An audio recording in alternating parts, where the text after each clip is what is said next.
Nakon ovog fenomenalnog modela sportskih slušalica Endurance Run, JBL je rešio da smanji kablove i napravi Bluetooth verziju i mi smo se oduševili.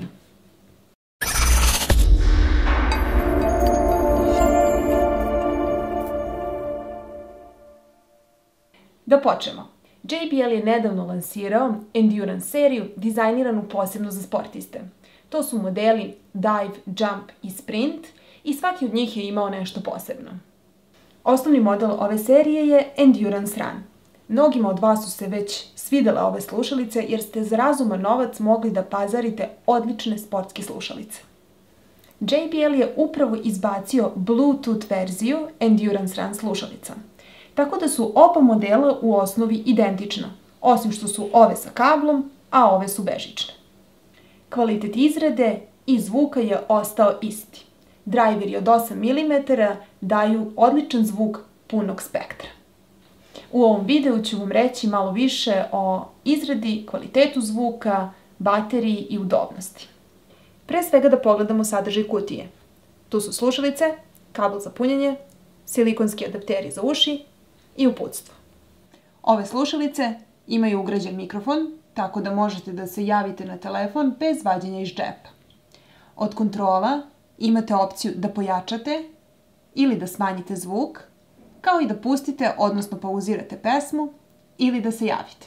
Ono što je jako bitno za sve vas koji se bavite sportom je da su ove slušalice otporne na znoj, te se neće oštetiti prilikom treninga ili na kiši.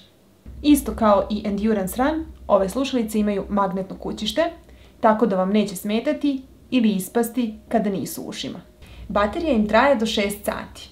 Imate i opciju brzog punjenja, tako da za samo 15 minuta na punjaču možete da slušate sat vremena. Impresivno, zar ne? Posebno mi se dopada Flip Hook tehnologija. To znači da će vam ostati u ušima bez obzira da li trčite ili praktikujete neku drugu fizičku aktivnost. Ukoliko vam se ne dopada Flip Hook tehnologija, možete jednostavno zameniti nastavak i koristiti ih kao regularne bubice. Različiti silikonski nastavci omogućuju čvrsto prijanjanje čak osobama sa malim ušima koje često imaju problem da pronađu odgovarajuće bubice. Dostupne su u crnoj, crvenoj i zelenoj boji i možete ih poručiti direktno sa našeg web sajta uz besplatnu isporuku na kućnu adresu. To je to u današnjem videu. Nadam se da ste uživali. Ukoliko vam se ovaj video svideo, ne zaboravite da ga lajkujete, ukoliko imate pitanja, pošaljite u komentarima i pretplatite se na naš kanal ukoliko to već niste uradili. Do nekog sledećeg viđenja!